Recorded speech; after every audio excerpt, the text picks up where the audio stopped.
We're very happy to have Kwame McKenzie, who is at the Wellesley Institute, as well as the University of Toronto, as well as loads of other organizations, and who's going to talk about two topics, not just one. Please, thank you. So thank you very much, Margrethe, and also Daphne, and thanks very much for inviting me, and it's a pleasure to be here today. And I think it's been a wonderful day so far, and I'm trying not to spoil it now. But it's been a wonderful day so far, and really great that I know you started with an economist, you've also had a sociologist, you've had a lawyer, you've had a psychologist, and now you've got a psychiatrist. I don't know quite what that means with psychiatry coming last, but you've got a psychiatrist last. I'm going to talk about two things, and I'm going to go quickly, and all of these slides are going to be available for you. And I'm going to talk about two things. The first thing I'm going to talk about is inequality, income inequality, and health. And I'm going to talk about some of the ideas that people have had about how the two are linked. And then I'm going to talk about the basic income, because that's a project that I'm involved in, and it's one of the big things that's happening in Ontario. Before I start, I need two disclosures. One, I am one of the Commissioners of Human Rights for Ontario, and nothing that I'm saying today is the position of the Ontario Human Rights Commission. I need to say that by law. And even though I did ask the government whether I could speak about the basic income, I still have to say, in case I make any mistakes, that nothing I'm saying today is the government's position on the basic income. Okay, so how many of you have been to London? A well-traveled group. How many of you have taken the tube? That's a courageous group. And how many of you have heard the phrase, mind the gap? Everybody. And does anybody know why the gap exists? Yeah. Nobody knows. It's one of these things, you hear it all of the time, and nobody actually knows why the gap exists. So part of why the gap exists is given away by this picture. The gap exists because some stations are curved. And because those stations are curved, but the trains and the particular carriages are straight, some parts of the carriage will always be closer to the platform than others. So if you think of a curved platform, straight train, then parts of the train will be closer to the platform than the other. And if it's curved the other way, you have the same problem. So that's why there is a gap. Now, the gap's actually been there since 1863 when the tube was first set up. So the gap has been there all of that time. And as a child, when I was in London and I was on the tube, I'd hear them say, mind the gap, mind the gap, mind the gap. And by the time I was a teenager, I was saying, fill in the gap, you know, fill in the gap. And so this is a metaphor for what I'm going to be talking about today. The gap, inequality, and filling in the gap. Why haven't we filled in the gap? So I wanted to start off with things you're used to seeing. This is a map of Toronto, and this is the average household income in Toronto. And the darker areas are the richer areas. This is a map of the concentration of racialized populations in Toronto. And it looks surprisingly similar to that. And this is a map of the rates of diabetes in Toronto, which looks a bit like that, and a bit like that, okay? You're used to seeing things like this as well. And this is looking at US workers, and it's looking at income, and it's looking at people who are in difficult jobs. So jobs where you have physically demanding jobs. And you can see that the more you make, the less likely you are to be in a physically demanding job. And you're probably used to also seeing curves like this, looking at stress levels dependent on whether you are making more than $50,000, this is the States again, or less than $50,000. So you're used to seeing that. We are used to seeing that. This is part of our DNA now. We know that there is a link between the amount you earn and your health. So we know this. The reason why I showed this is not what I'm going to be talking about. Okay? This is what we're used to talking about.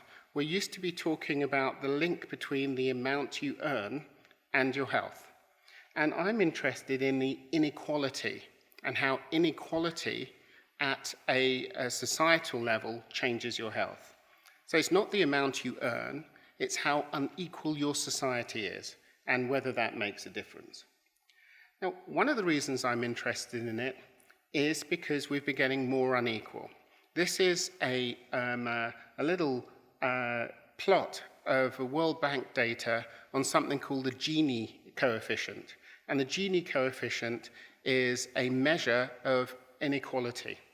So it's a measure of the dispersion of income in a country or in an area. And this I plotted, which is the Gini coefficient for the world. Gini coefficient of 0 means that everybody's earning the same, and the Gini coefficient of 1 is perfect inequality.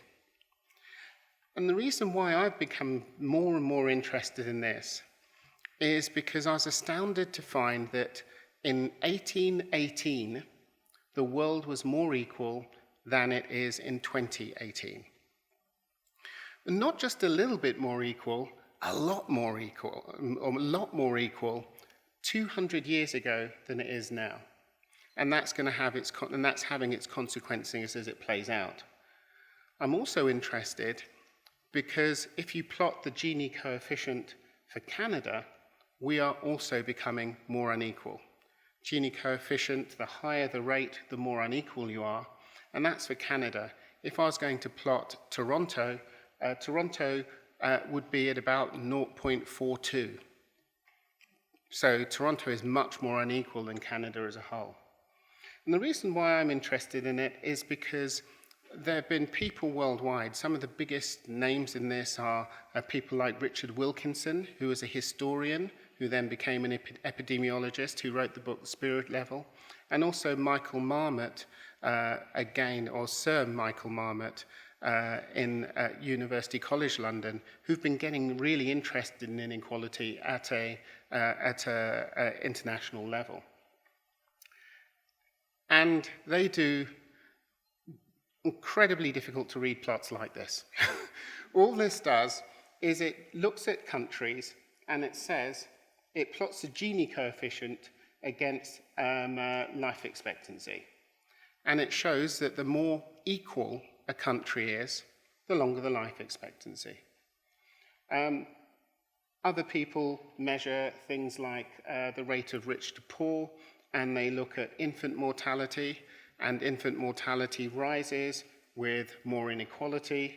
And other people still look at mental health. And one of the things that people don't realize is that not just anxiety and depression, but also schizophrenia is very linked to inequality. The more inequality there is, the higher the risk of schizophrenia in a country. And others still are looking at life expectancy, and this is not life expectancy, sorry, this is happiness. And people are looking at happiness and inequality. And anybody who was watching the agenda last night, was anybody watching the agenda last night? Some of you. You should see it online. It's actually quite a good show, and that's not just because I was on it. But it is actually, it had Steven Pinker on, and he has been writing books about how the world is getting better. And he is completely right. The world is getting better. We're able to do more and more things, and the world is getting better. But one of the stories I told on there was a story from trying to remember where he was. Uwe Reinhardt, who is an economist at Princeton. And he tells this story of saying, one of the things that you can't, that economics doesn't do well is deal with some really basic rules of life, which is if you come home one day and you come home with 2 sweets and you have 2 kids, you give 1 sweet to one kid, 1 sweet to the other kid, everybody's happy. You come home the next day, you have 4 sweets. You give 2 to one, 2 to the other, everybody's happy. But if you come home the next day and you have 5 sweets, and you give 3 to one and 2 to the other, everybody's unhappy. Everything goes wrong. Your family doesn't work as well. And if you, from an economic perspective and from a Steven Pinker perspective, he'll say, well, we have 5 sweets in the house later on, as opposed to no sweets, and therefore that is progress. And he's right. From a progress perspective, you have more sweets. But from a social perspective, the difference between people causes problems. Some people find that internationally as well. This is just plotting US states. Much more difficult to see on this, but again, it shows that your life expectancy decreases as inequality increases. And so it happens across countries, but it can also be shown inside countries. So another London story, because that's just setting up the scene of all of these. You don't need to see each one of these maps. They all really say the same thing. So the people who've been to London, did you go to the Jon Snow pub? No? None of you went to there. The Jon Snow pub actually is a very famous pub. It's named after a physician and one of the founders, people say the founders of modern epidemiology, called Jon Snow. And in front of it, it's got a water pump. And that's the Broad Street pump. So, there are loads of things. If you become president, they name a library after you. But if you're the founder of modern epidemiology, you get a pub named after you. Yeah. So that's as far as you get, a pub named after you. So what Jon Snow found was he found that he was looking at the outbreak of cholera in London. And the outbreak of cholera was downtown in Soho. But he also found that there was one small group in North London, in Highgate, in Hampstead, near Hampstead Heath, where there was also cholera. And he was trying to work out why. And so he then found out that what he found out was that the people in Hampstead so loved the taste of the cholera-infected water in Broad Street that they sent the maid down every day to collect water from that particular pump. So famously, what Jon Snow did was he took the handle. He decided that the water was the problem because nobody knew what caused cholera at that time. He took the handle off the pump and the cholera epidemic receded. And then after that, once people found out that cholera was transmitted by water, they then started saying, well, what is it in the water? And so we got germ theory, and we got antibiotics, and we got a whole slew of progress, which was due to very simple documentation of a problem.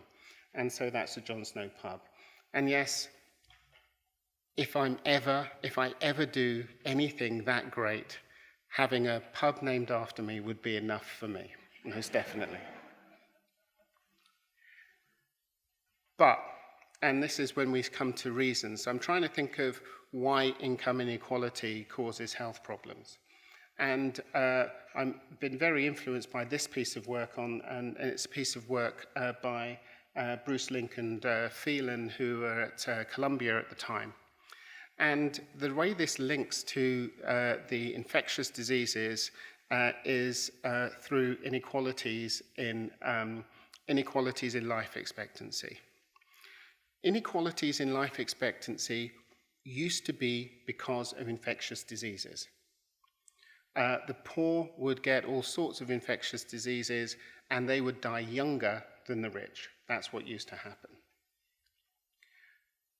Following germ theory and following antibiotics and following sanitation and following sort of clean water, we've done just amazing things to decrease the impact of infections on the sort of differential life expectancy between rich and poor.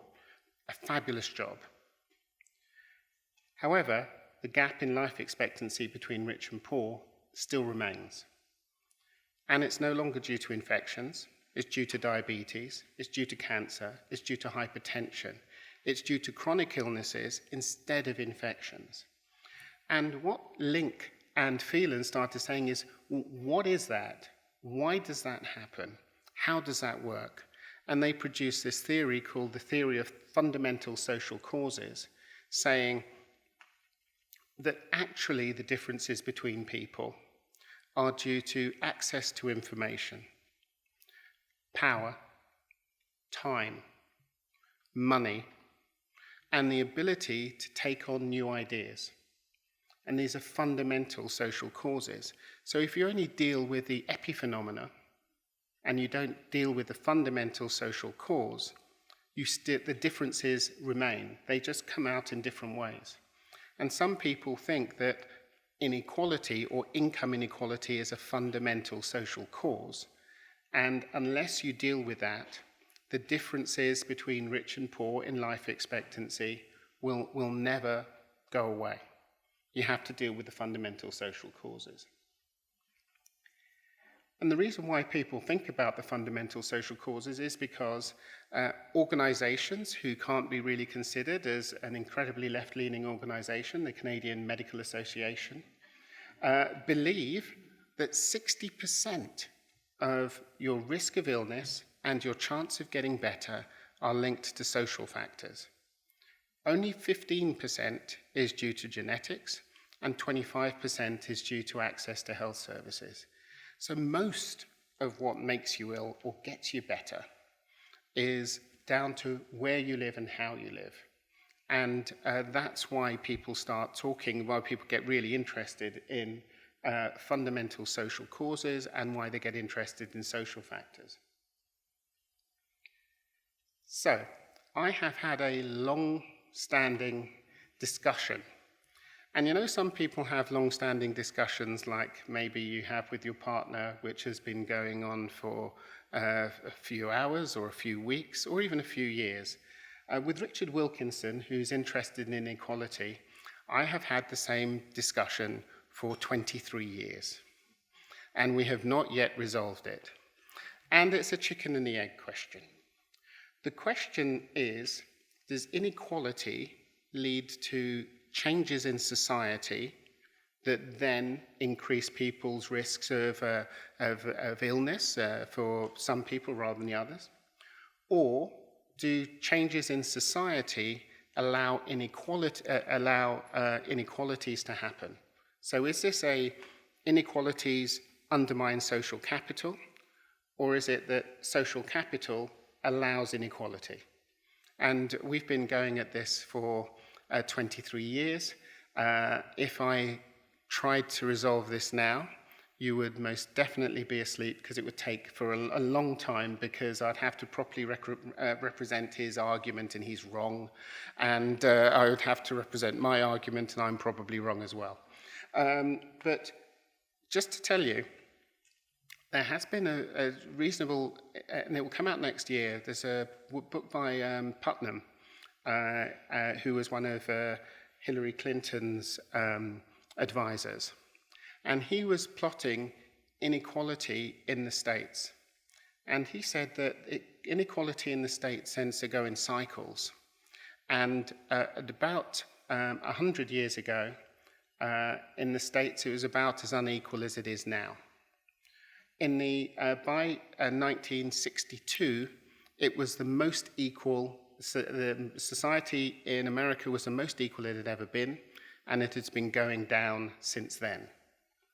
So he actually plots that inequality and redistributive policies and consensus government had actually started decreasing in the 60s, long before Reaganomics and other things. So he argues pretty coherently that something had changed in the States before economic policies that started increasing inequalities. He doesn't know what that is, and that's why the book isn't finished, but he's able to show that something happened. I think he was born in 1962. I was born in 1963, and between the two of us, we're wondering if it's some sort of chaos theory to do with when we were born, that things just started going wrong. But seriously, we don't know what happened in the 60s. Things seemed to be going pretty well, and then something turned. But just to finish that story, from his graphs, and he's been looking over, he started with 100 years and he's trying to do 200 years, he thinks that things are cyclical, and he wonders if Trump is the bottom of a cycle. See, that's the nicest thing he's been called for a long time in Canada. But they wonder whether it's cyclical and that things will change. Not necessarily because of him, but perhaps, in part because he's part of a trend. Now, back to things like Pinker. Pinker will show stuff like this and say, wow, we are doing brilliantly. Look at that. This is Canada's GDP per capita. So this isn't just how much we have in general. This is how much, in theory, we have per head of population, and look at it go. It's spectacular. We've been doing really, really well. This is the amount, as a percentage of GDP, we've been spending on education, which has been going down and down and down over the time. And this is how people are being protected in work through unions. That has been decreasing significantly as well. What that slide doesn't show is that public servants, unionization has increased significantly over time. And this decline masks what has been an incredibly rapid decrease in unionization of the private sector. And what I'm trying to just show here is over time, with these changes in inequality, we don't know whether it's a chicken or the egg, but we know that some of the fabric of society that protects people, education, union membership, and other things like that are decreasing. So something's going on. And the problem is that something leads to problems. One of the biggest studies that there have been looking at the impact of social factors on health is something called the ACE study, the Adverse Childhood Experience Study, huge study in the States, paid in part by the National Institutes of Health. And they found these things called ACEs, that if they happened in childhood, they increased your chance of problems in the future. And they looked at emotional abuse, they looked at physical abuse, they looked at sexual abuse, mothers being treated violently, household substance abuse, mental health in the household, parental separation or divorce, criminal household member, emotional neglect, and physical neglect. And there is evidence that these adverse childhood experiences are linked very closely to poor academic achievement, poorer work performance, financial stress, later intimate partner violence, risky behaviors, physical illness, mental illness, and substance misuse disorder. And the model that they have is that this toxic stress in childhood damages the developing brain, leading to multiple vulnerabilities. and that the trauma impacts the stress response, leading to poorer coping and social problems in the future. In unequal societies, there are more adverse childhood experiences. And the more unequal the society is, the more adverse childhood experiences there are. And so it's not just today, but we're actually perhaps storing up problems for the future. U of T alumni, have you seen this study? Yeah? This is David Halchansky's, yeah? Oh, yes, saying yes. Right, good. So, David Halchansky's study. You know, this is the initial David Halchansky study. He looked at how income polarization was happening in Toronto over a 30-year period from 1970 through to 2005 initially. He's carried this study on. And he said there's not one Toronto, there are 3 Torontos. And those 3 Torontos are moving in different directions. City 1, which is the blue one in the center, is where people are getting richer. And people are significantly richer, 20 to 40% richer over that period of time in real terms in City 1. In City 2, which is sort of round City 1, people are flatlining. No real difference compared to, they're not really getting on in life, no real increase in relative terms in earning. And then in City 3, there's been a decrease over time. 20 to 40% decrease in earnings in real compared to the others. And so compared to between City 1 and City 3, you're talking about 80% change in relative incomes over that time. And just to show you this very quickly, in 1970, 66% middle income in households in Toronto. By the time you get to 2005, 29%, and so it goes on. So, the question I have for all of you, and be honest, what was the first thing you did when you saw that map? Yeah? You locate yourself. Where am I living? Yeah? Yeah? Yeah, I mean, that's what people do. That's what you do. That's what everybody would do. That's the first thing you do. Then, if you're smart, because of the amount of money you have in your property, if you're living in City 3, you try and work out how you're going to get into City 2. And if you're in City 2, you start trying to work out how you can get into City 1. And over a period of time, not only do you have the stress of social comparison, which is one way inequality gets under the skin, but you also get a movement and a concentration of people who are connected and can make a difference and are mobile down in City 1. And City 1 is where Parliament is. And City 1 is what Parliament sees. So on an individual level, income inequality, one of the ways people think about it is about this sort of comparison stress. And then on the other side, it's what you do to relieve stress, which changes your risk of illnesses. Whoops. When this came out, and this is a slide by Michael Marmot, and it's part of a piece of work which was closing the gap in a generation by the World Health Organization in 2008. Everybody thought, well, this is pretty new. Now everybody is just sort of very relaxed about this because you actually know it. You know that, part of the reason people get ill is through material, the amount of things they have. And part of it is social anxiety and stress and the things they do to relieve stress. Part of it is due to how they work and where they work and what work stress looks like. Some of it is due to their social circumstances and their housing. Some of it is due to how this gets into the brain and changes your immune system and changes your stress response and changes your ability to fight cancer. Some of it is due to the fact that because you get stressed, you're less likely to look after yourself.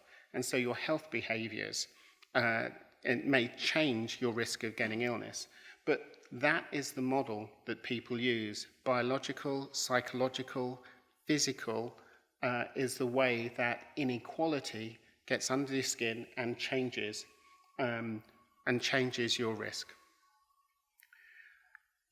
In order to be as clear as possible about this, and in order to make sure that I wasn't just completely biased, I decided to pull out the synthesis from a different group, not me, not anybody I know, the Joseph Rowntree group, and asked and what they thought of the literature. And in about 6-7 years ago, they looked at all of the literature of income inequality and health. And, I wanted to see what they said. And I'll just run through this really quickly. Things that we know: those with higher incomes do better on a range of outcomes. There's a social gradient. Reason why I wanted to just mention the social gradient is some people will say focus on poverty.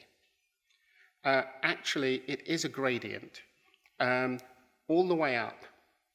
And the question isn't how you take the bottom 10 or 14% and make them a little bit and decrease their risk. The question is how you take the 90% and get them to having the same same health status as the top 10%. If you just flip the bottom 14%, you still have a health gradient. Yeah, you haven't sorted out the problem. You rightly should focus on the most vulnerable, but you have to focus on everybody else as well. Because a middle-class person in Toronto will not live as long as somebody who is rich in Toronto. And most people in Toronto are middle class. So you have to think of how you, so the gradient is important. This studies show correlation, more research needed. Though everybody agrees there's a correlation between income inequality and health, there's actually less agreement on how that happens. And what they say, and this reason I say this is because one of the graphs you saw sort of a curve that was a very shallow curve. It looks like there are small impacts of income inequality on health. But because they're whole population impacts, they make a big difference to both people's life expectancy and the number of people who are affected. And one of the studies which is oft quoted is a study by Lynch, who looked in the States and said, in 1990, if you looked at the level of income inequality and you looked at the impact of income inequality on health in the United States, that was the actual number of people and the deaths due to income inequality were equivalent to the combined loss of life of lung cancer, diabetes, suicide, and homicide, and HIV. So it's huge. Actually, the impact of anxiety on life expectancy is about 7.5 years. Smoking is about 8.5 years. So, that's the level of impact that we have. Everybody thinks that it's anxiety that is leading to the issue. Yep, I've seen that, and I've only got, 3 minutes. We're nearly there.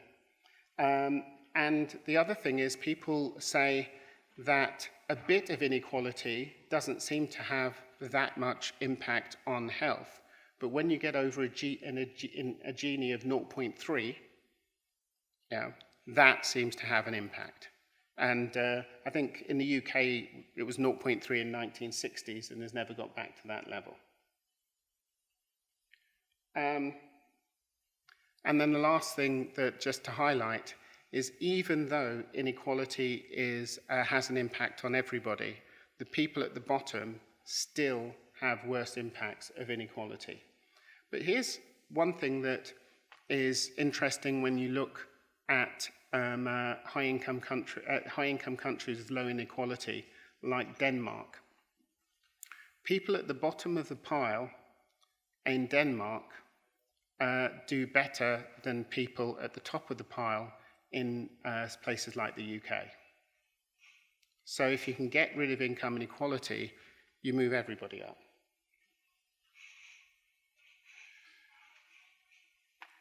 And I just wanted to, in the last couple of minutes, just say that the stuff from Closing a Gap in a Generation was pretty straightforward. It says there are 3 things we can do: improve conditions of daily life, tackle inequitable distribution of power, money and resources, and then do research. Now, Marmot always adds that because he's a researcher, but do research. But that's where it gets to. That's all I was going to say on income inequality, and now I've got a minute and to introduce the subject to the basic income, because then you can ask questions about it. There is a basic income pilot. It is running.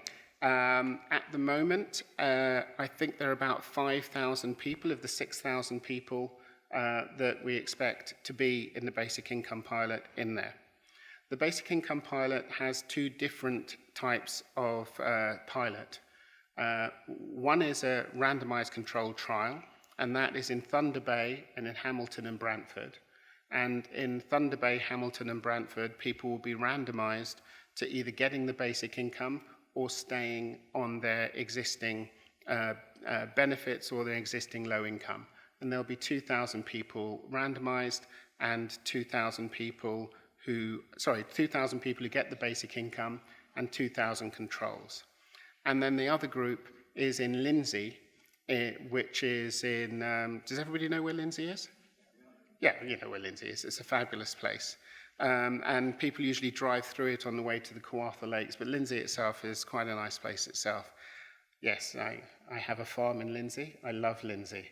And I would probably set up the Lindsay Tourist Board if it didn't exist already. But in Lindsay, it's different. There are probably about 3,000 people who are either individually earning less than 32,000 or as a family earning less than 48,000 in Lindsay. And we're going to try and get at least 2,000 of those 3,000 people into the basic income to try and do a saturation site to say, if we get as many low-income people as possible into this study, does it not only change their lives, but does it change Lindsay? And then we'll compare Lindsay to 2 or 3 other similarly sized cities, small towns around Ontario, to see over the length of the basic income pilot, which is 3 years, whether that will make a difference to Lindsay as a whole. And so we can talk more about that in questions and what you actually want to know about the basic income pilot, because talking about that from start to finish would probably take longer than the 45 minutes I had. So I'll leave it at that at the moment and then take questions. Thank you.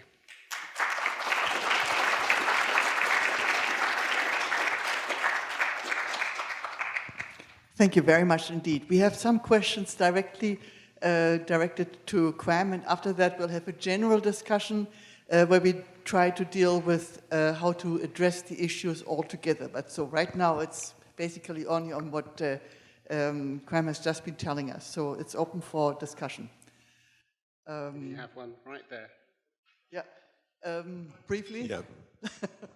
I do research in a African country, which is stable, but like most African countries, is fairly poor. And I do research among peasants. And I'd be curious whether, one of the things that I like dealing with peasants, and I like the villages, and I like the villages. The country is not equal, but the villages are, or actually not.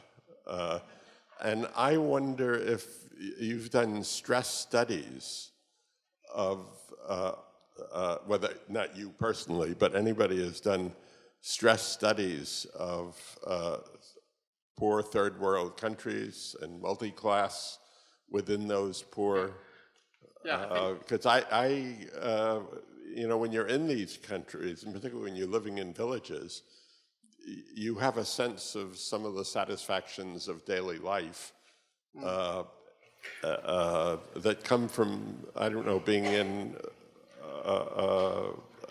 a traditional society.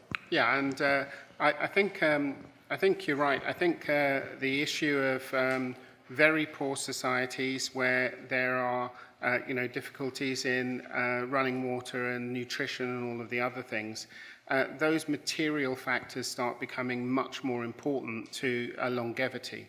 But there was a very interesting study and books written on it of a place in the States called Roseto. And Roseto was a very cohesive Italian community. And one of the things that people were interested in is it had incredibly low rates of cardiac disease. And the anthropologists who were looking at it couldn't work out, decided that this was because one of the cultural sort of ideals of Roseto was for people not to show their wealth. And so there were rich and poor in Roseto, but you would never know. Everybody looked the same. And the reason why people got interested in it is people mapped it because the rates were so low. And then there was a cultural change, and people started getting more interested in fast cars and big houses and all of the other things. And all of the cardioprotection that there was in Roseto went over a number of years. And so people tend to use that book on Roseto as a way of thinking about how stress gets underneath the skin and how you run a society can change your life expectancy. I have a question about the basic guaranteed income, and that is the intent eventually to make it a demo grant, like old age security? Everybody gets it, and if you're above a certain level, then it's taken away from you? Okay. Or is it income tested, which makes it really not universal? Yeah, okay. So there are only so many things that can happen in Ontario at the moment. The work in Manitoba, it was truly universal. So everybody was eligible. Not everybody got it. Oh, is that not right? Oh, sorry, I meant in Dauphin, not in the whole of Manitoba. Excuse me. Yes, the work in Dauphin in Manitoba was everybody in Dauphin, Manitoba was eligible. Yeah. The problem we have here is everybody is not eligible. You're eligible if you're an individual with an income less than 32,000, and you're eligible if you are a couple with an income less than 48,000. So you're not really testing a guaranteed annual income for everybody. You're testing whether if people get rules tested money, whether that makes a difference to them. So it's a slightly different thing. And remember, in the background of some of the papers, people were interested in whether this would be a more humane way of giving people benefits rather than Ontario Works or ODSP, where you have to prove either that you can't work or you have to continue to prove that you're disabled. And so it's a different thing. It's not measuring a true sort of fully eligible basic income. Is it possible or is it realistic for the government to promise a basic income guarantee to all the citizens? Is it possible, and is it realistic? Okay, so one of the things that Hugh Siegel, who, as you know, is the head of Massey College and is a conservative, as you know, and was a senator, he was looking at analysis. And he was, and from his analysis, he said in 2008, the poverty was costing Ontario between $32 and $38 billion a year. About 5 to 6% of GDP at that time was the cost of poverty. And believed that you could raise people out of poverty with a guaranteed minimum income or a basic income. And so the people who are interested in that are interested in this, are interested in the fact that you pay for it anyway. Yeah, you either pay for it in ODSP, OW, but you also pay for it in your hospital bills, you pay for it in your prisons, you pay for it in many different ways, and you pay for it in loss of economic activity. And so when you get conservative senators, when you get Elon Musk, when you get Bill Gates, and I don't use the, what's the guy from Google? No, Facebook. Yeah, we don't use the Zuckerberg word anymore here, do we? No. But when you get all of them saying that this, and when you get 20 to 30 countries in the world starting to think of having pilots, I think it's right that the government here would say, well, let's see what happens. Let's get the information, and then, let's think about it. But we need to not necessarily have a made in Ontario solution, but we need to have a works in Ontario solution. Because at the moment, most people say that the way we're doing things is pretty wasteful. So I don't make these decisions. I just make sure that the research happens properly. Is there a rural-urban gradient? Yeah. That holding incomes constant? I'm sorry, hold incomes constant and yeah. treat geography. Is there a rural-urban gradient in health outcomes? Yeah, I mean, it's quite... relate to stress, possibly. Yeah, I mean, everybody loves the idea of the rural idyll and the idea that green space is good for your mental health and decreases anxiety. And so people sort of think that there should be higher life expectancies in rural areas than there is in urban areas. However, in urban areas, you have access to many more things than you would in a rural area. And so even if there was a rural idyll, it would be outweighed by just the fact that everything you need is much easier to get, including getting to a hospital in time to have your cardiac bypass done. Everything's easier in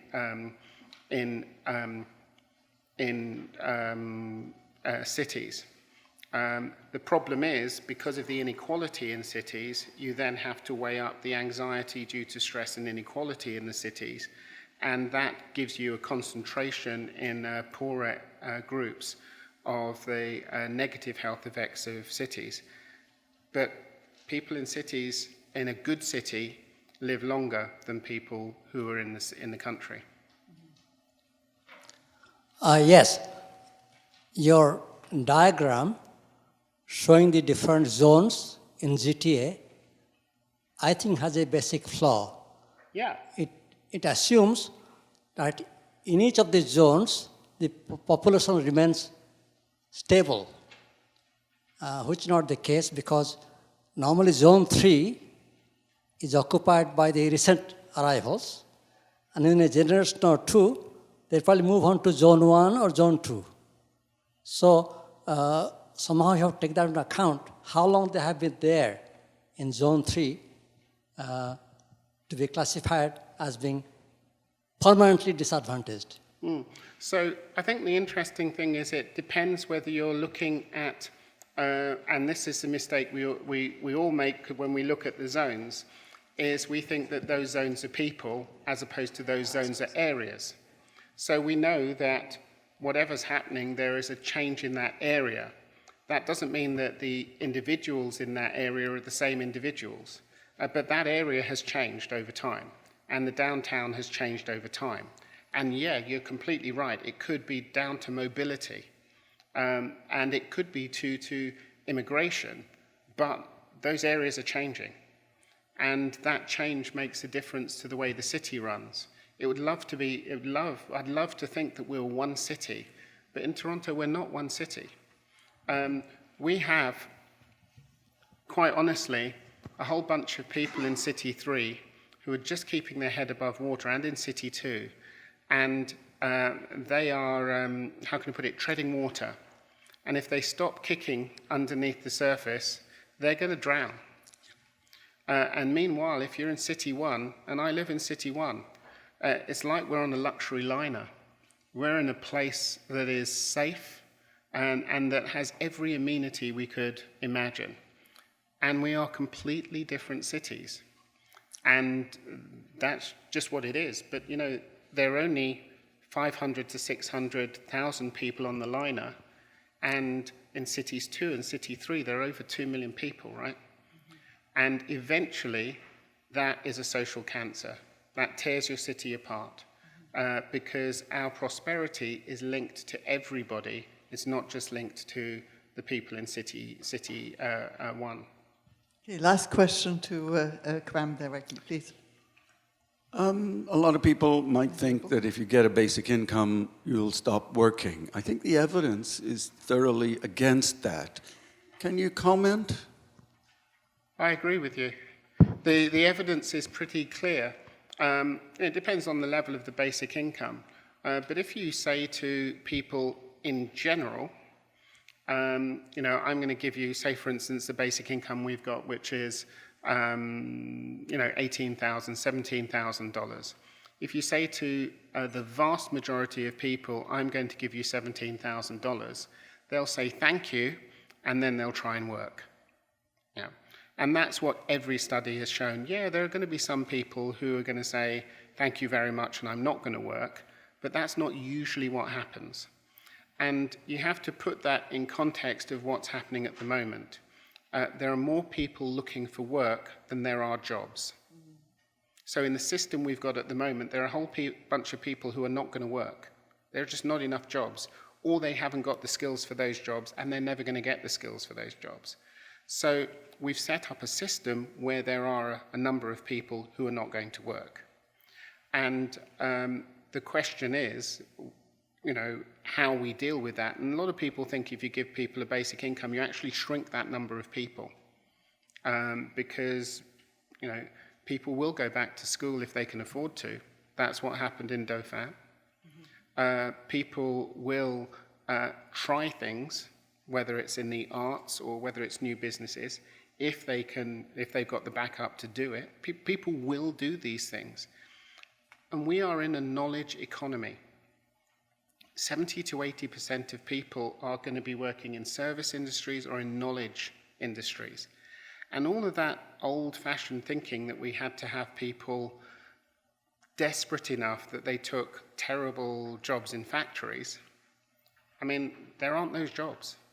We have to prepare a workforce who are going to be able to serve well, who are going to be able to think and outthink our competition, and who are going to be lawful and balance and build societies. That's what we need. And you don't do that by leaving 15 or 16% of your population in terrible poverty. It just doesn't work that way, and we know that because we see that as our society is changing. Thank you very much indeed. Thank you. Wonderful talk. Thank you very much. And we'd like to... It's a book. You're getting a book by Peter Russell on Canada's Odyssey. Okay, this is... Thank you. I've And not read I'd like this. to Thank tell you all what our next program is. We're going to have now a discussion in general where we're looking at the solutions to some of the problems that we have identified. Following that, there is a reception, and you all in your... you have all a ticket if you turn around your thing, and that's a glass of wine that you're going to get for it.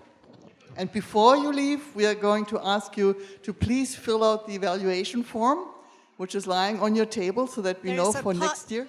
There's a pile of them on each table. What did you think of what we did this year, and what topics do you suggest for the future?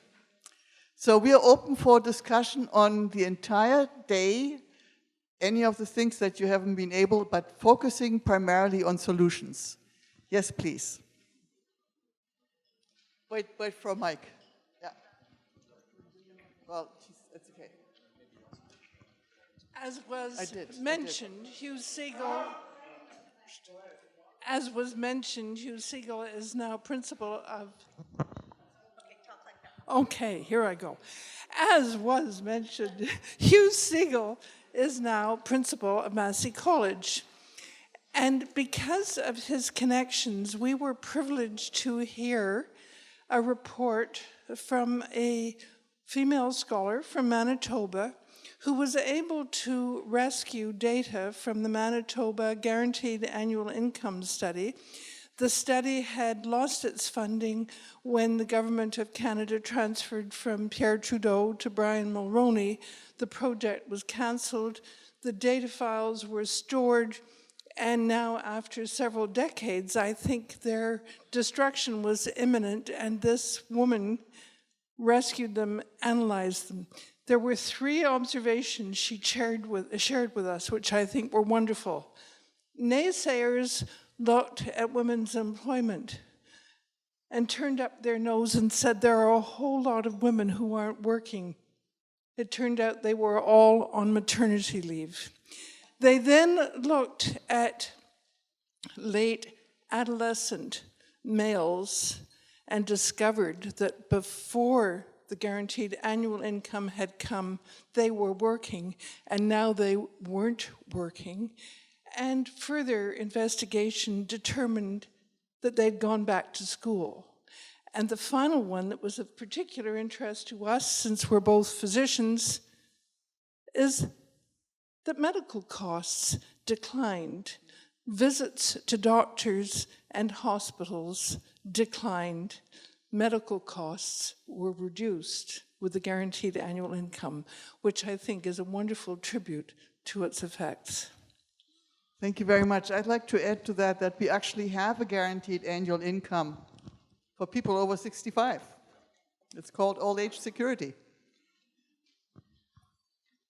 We've heard today about 2 possible solutions. We had John Miles this morning telling us we should all be paying more taxes. And we've just heard about the basic income. I'm going to hand the mic back to the first speaker of the day, Steve Gordon, to ask if he has any other solutions to throw in the mix or an evaluation of those 2 suggestions.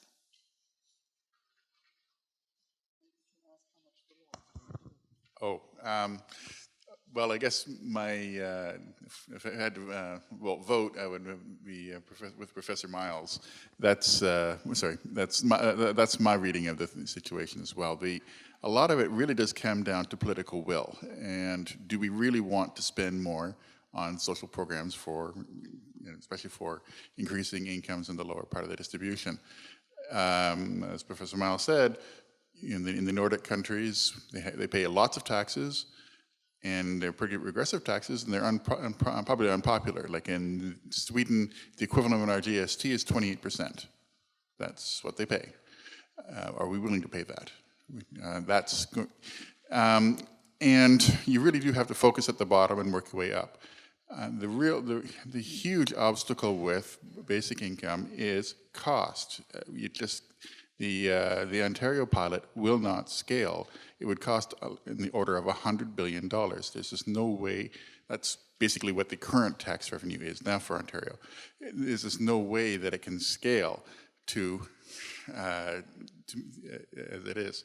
So, and the main reason is, of course, that half of the payments will go to the top half of the income distribution. That's very expensive, and if you're trying to reduce inequality, it's pretty wasteful. So I have huge reservations about basic income universal payments. I think they really have to aim at directing transfers for the lower part of the distribution, and that's not going to be cheap. One of my, well, not my former colleague, Jean-Yves Duclos, who is now a federal cabinet minister, and also one of his colleagues, did an analysis for Quebec. Suppose you offered enough money so that someone who was working 16 hours a week at minimum wage, and enough money so that they'd be making the poverty line. This is not very, you will agree that is not very generous. That would cost the equivalent of 2 points on the Quebec sales tax. That's the kind of trade-off we're really facing. Really lots of cost and a lot of political will, and you're not going to get it by just taxing the 1% or taxing corporations. It really takes political will. You have a large, broad-based political will. That's what we see in the Nordic countries. Stephen, I agree that we all should be paying more taxes, but just on your point about not being able to afford the basic income, you have to think about all the costs of not doing that, all the other social programs, all the additional imprisonments, visits to emergencies rooms, mental breakdowns, poor rearing of children. And so I don't think it's not, you can't just multiply it out on one side. You have to try to calculate the costs of not doing it as well. Even so. Okay. All right. Even so, we should all pay more taxes. I want to follow up with one question.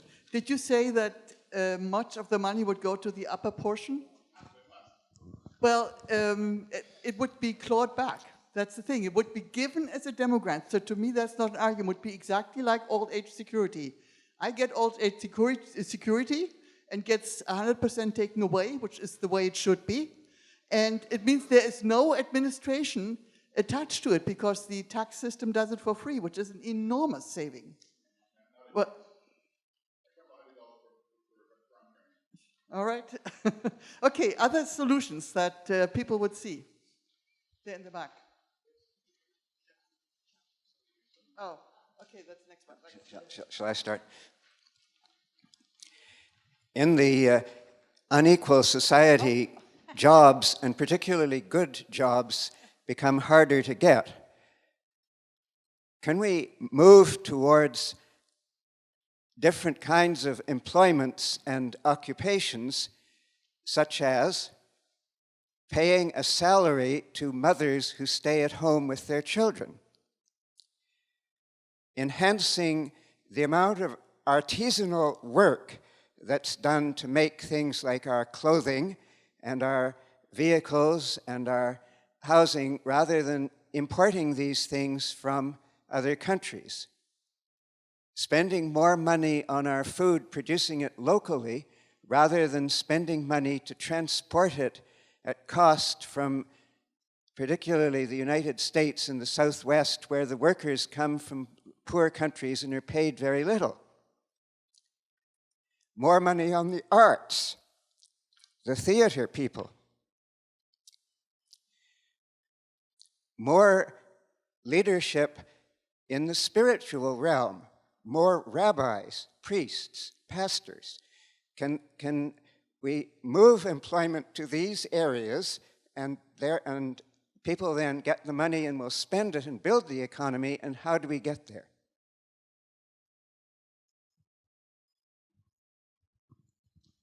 Hello, am I on the microphone? Yes? Yes. I'm surprised that Stephen, our first speaker, didn't refer to what seemed to me the emergent solution in his own talk. If what we need is the political will, the campaign and political party laws regarding financial contributions makes a huge difference on what the political will become. And I think that's something that we need to value very highly, is the maintenance of good financial limitations on those kinds of contributions. So we're not, in effect, governed by dark money and a few people. Thank you. Thank you. Just to say that, yes, I agree. Like, I think that's something that there's a risk that they've failed in the United States and we've managed to avoid here. Okay, other contributions? Yeah, I just want to add that we could impose a fourth map on, if we take Kwame McKenzie's 3 maps, we could put a fourth map, and that's where the votes were for Rob Ford. Yes. That the anti-Ford vote was almost all in the first city. Mm-hmm. And even in the second run with Doug Ford, his vote, Ford Nation gets votes in the Northeast and the Northwest. Mm-hmm. And downtown politicians have to start and this could be projected also in the national level, the provincial level, have to think about the alienation that is taking place as a result of income equality. Because if they don't pay attention to it, if they only focus about the quality of life in our part of the city, If they don't pay attention to it, we're going to get not only Doug Ford as premier, but we're going to get Fords and Trumps and for an indefinite period of time. Right.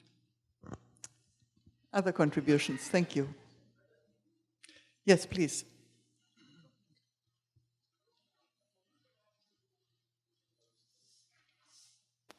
I think there were two topics that I would love to hear comment on that didn't get raised.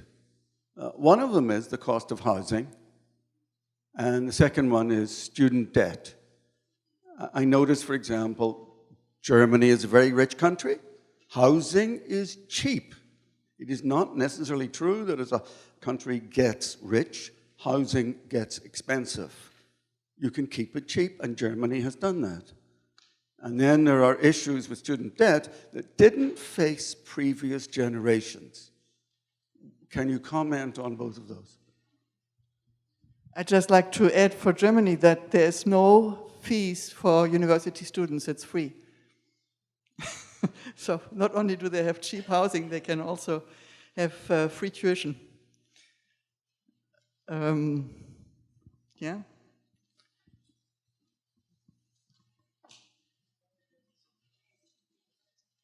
Okay, thank you. I have lived in, I was brought up in England, I've lived in the States, and I came up to Canada. Luckily, it was not by choice, I was headhunted, but I'm glad I was, because now I have children who live in the States and are very upset about it. But I was thinking about, looking back on my life, the things that I think would be helpful. I have seen the aftermath of a war, when there was no money going around, where everybody in the community was almost the same. And I've never seen such a sense of community ever again, where the women all banded together, creativity, you want to see the kind of things that people can produce when they have nothing. You think they have no real materials to do anything with, and yet all of a sudden they're producing all sorts of things. So creativity, imagination, that kind of thing, stimulating. I think that a lot of the older homes, the retirement homes, do that kind of thing. They stimulate, and the creativity, I think that was wonderful. I also think in England, when I grew up, thank God, there was free education. And that's where you triggered me with the thing. I was able to go to high school without a cost, and I went to a very fine high school, and then I was able to go to university, again, without cost, and I came over to the States and found, much to my horror, how much it cost to send children to university, to school even, never mind university. And the fact that I had had a health service and there wasn't one in the States, and even at the school, we had a nurse, a doctor, and a dentist who came in regularly so that you were always aware of your health in that direction. They can't even give an aspirin in the schools in the States. Nobody, there's no nurse, there's no nothing.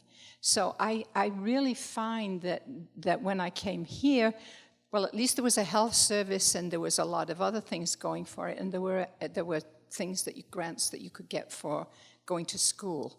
So it wasn't that bad, but I really, really, really believe that education is it, and that you have to give free education and health. Okay? Thank you. Professor Ryder, this is my question.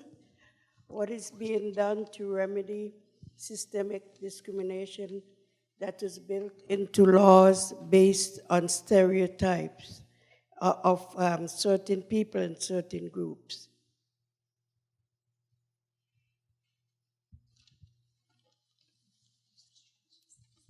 Yeah, it's a good question. In its first decision on the Section 15 equality rights, the Supreme Court of Canada said that the prohibition on discrimination in Section 15 includes the idea of systemic discrimination and adverse effects discrimination, and borrowed those concepts from the already existing human rights jurisprudence in Canada. But I think at the level of the Charter, it's fair to say that there have been very few decisions that have been based on those concepts of discrimination, and I think it has a lot to do with the barriers to access to justice that I discussed earlier, as well as with the challenge of disadvantaged groups bringing forth claims that require a lot of social science evidence in order to make out the reality of systemic discrimination, which needs that sort of evidence to become visible to a court. So there's been much more success, I think, again, in the context of human rights tribunals, because of the problems of access are not as high. And the commission, the human rights commissions, can help with the investigation and presentation of claims. So I would say the record from human rights tribunals and human rights commissions is not bad, and there have been some important rulings on a range of matters in the employment context, in policing, for example, but very little in the way of addressing systemic issues under the Charter, I'm afraid, so far. So I actually have a question for Professor Ryder as well. If poverty was to be added as an analogous ground, what do you think would be the first thing to go, the first breach that would be brought about, and do you see it as a kind of bridge for the gap in access to justice? Yeah, no, it's again a good question. I think some of the type of example that I mentioned earlier, like the mandatory victims surcharge, that's part of the sentencing regime where judges are given no discretion to waive it in the case of accused persons who are living financially precarious lives and just don't have the capacity to pay the surcharge, is a very good example of a law that has been challenged in multiple creative ways by defense lawyers using different provisions of the Charter, cruel and unusual punishment and so on.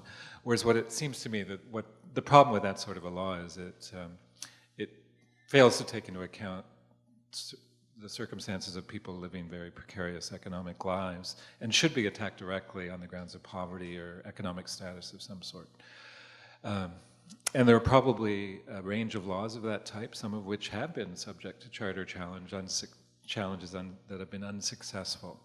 So for example, when hydro rates are set at the same amount for people regardless of their means, and there's no adjustment for seniors or others living on fixed incomes or on very modest incomes, that kind of situation is ripe for challenge as well. And in fact, there was a significant effort made in Nova Scotia to challenge their policies in that regard, in relying on poverty as a ground of discrimination. But the Nova Scotia Court of Appeal said, well, wonderful job, lawyers. We were very impressed by your arguments and the evidence you brought to us, but sorry, poverty isn't an analogous ground. Do you see, just as a follow-up, do you see legal services among the public services that will be affected by adding poverty as an analogous ground, and in what way? You know, the other difficulty, though, is, as I mentioned, in thinking about using Section 15 of the Charter for those types of claims, is that the courts so far have treated it as primarily a negative right, without a significant positive dimension. In other words, if what we feel we need from the government is new programs to address, or extended programs to address basic needs, it's very difficult to enlist the Charter to do that. Not impossible, but it wouldn't on its own get us over that hurdle. But there are some cases that say, while Section 15 of the Charter doesn't impose obligations on the government to address basic needs or institute programs, once they have implemented or begun a benefit program, it has to be administered in a non-discriminatory way. So there's a possibility that that sort of a claim could be made against something like a legal aid scheme, but you can understand the hesitance of the courts to engage in that sort of reasoning, because they're afraid that the real consequence of that might be that governments will think twice about beginning benefit programs at all if they can't control ultimately the full scope that the courts might try to give to them.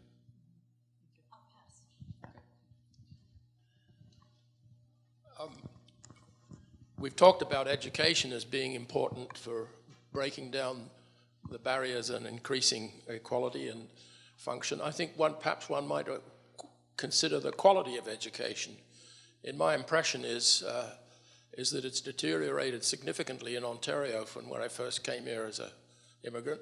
And an example is the widespread use of tutors in order to bring up mathematical competence, which is available to the wealthier people, because the quality of, in particular, of math education, which I happen to take an interest in, has deteriorated seriously at the hands of our current Ministry of Education.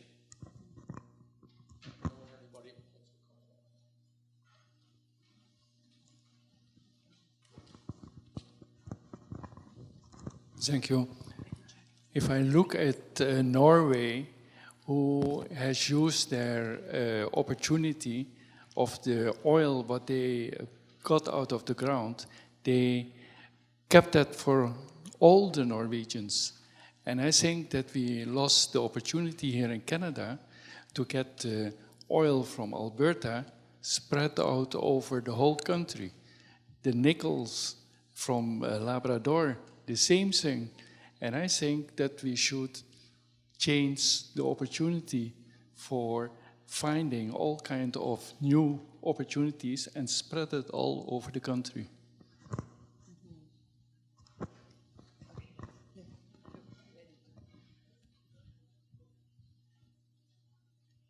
Last question or comment?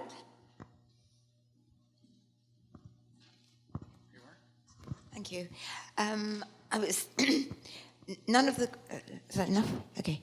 None of the graphs showed the more recent statistics, and I feel we have the experiment going on south of the border, and that those graphs would look very different if we covered the last 10 years. So you've got America, where you've got extreme inequality getting worse and worse.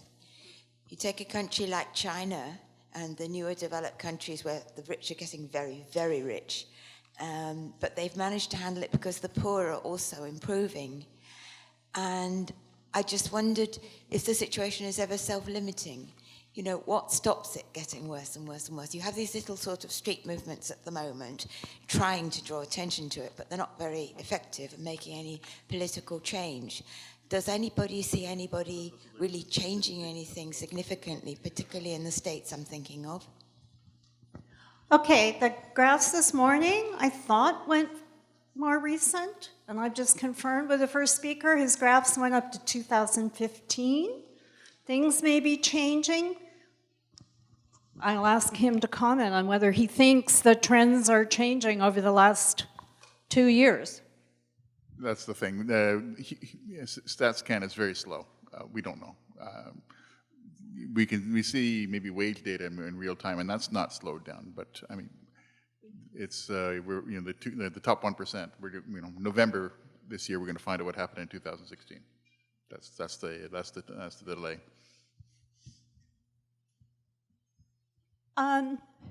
Thank you all for coming and staying all day to listen to this rather disconcerting topic.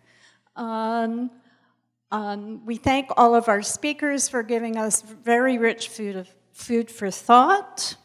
We thank our sponsors again, Del Manor and the Bank of Montreal. Please fill out the evaluation form that's on your table. Particularly give us ideas for future topics, but you can also tell us what you thought about today. And that brings the formal proceedings to a close. However, there's a reception next door with food, and there's a bar open, and your ticket is good for a glass of wine.